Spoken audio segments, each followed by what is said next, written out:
হুজুর, আমার 3টি প্রশ্ন। মৃত ব্যক্তির জন্য 4 দিন ও 40 দিন পর সমাজের সবাইকে দাওয়াত করে খাওয়ানোটা সওয়াবের কাজ কি? মৃত ব্যক্তির পাশে বসে কোরআন মাজিদ পড়া ও খতম দেওয়া কি সওয়াবের কাজ? আমরা যে কবরস্থানের পাশে গিয়ে বলি আসসালামু আলাইকুম হালাল কবর, এটা কি ঠিক কিনা?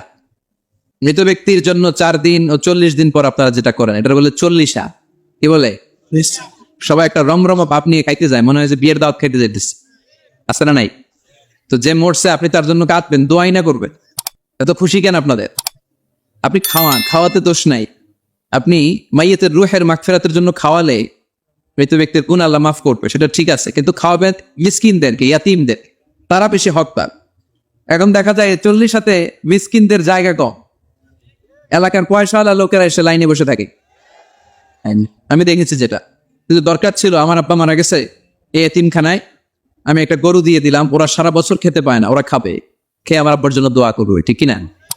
আর সবচেয়ে বেশি দোয়াটা কবুল হবে আপনার আব্বার জন্য। আপনি যাকে দোয়া করানোর জন্য আনলেন উনি কি আপনার আব্বার জন্য কাঁদবে?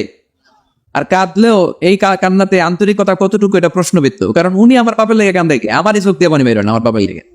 ঘটনাটা এরকম, তাই না? আপনার বাবার জন্য আপনি কাঁদবেন, ভাড়া করে কাউরে এনে কান্না করানোর দরকার নাই। রব্বির হামহুমা কামা রাব্বায়ানি সাগীরা, আপনি দোয়া করবেন। ইসলামকে আমাদের মানতে হবে ঠিক তেমন বিশ্বনবী শিখিয়ে গিয়েছে। যেন বিশ্বনবীর জীবদ্দশায় বিশ্বনবী ওনার প্রথম প্রিয়তমা স্ত্রীকে হারালেন, নাম কি? খাদিজা।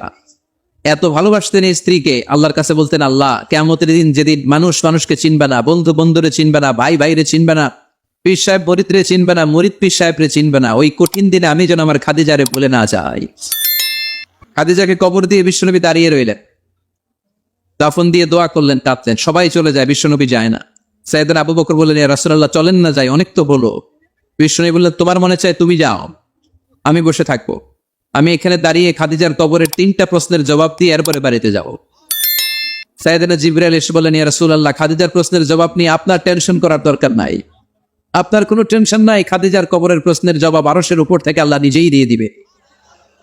এজন্য মা বাবার জন্য আমরা দোয়া করব, আমরা সাদাকা করব। মৃত ব্যক্তির সামনে বসে কোরআন পড়া যায় কিনা? হ্যাঁ, হাদিসে এসেছে, ইকরাউ আলা মাউতাকুম সূরাতা ইয়াসিন, তোমরা তোমাদের মুমূর্ষ রোগীদের সামনে বসে, মৃত্যু পথযাত্রী এদের সামনে বসে সূরাতু ইয়াসিন তেলাওয়াত করো, তাহলে তার মৃত্যুর কষ্টটারে হালকা করে দিবে কে? আল্লাহ পাক আমাদের সবাইকে কথাগুলো বুঝার ও আমল করার তৌফিক দান করুন।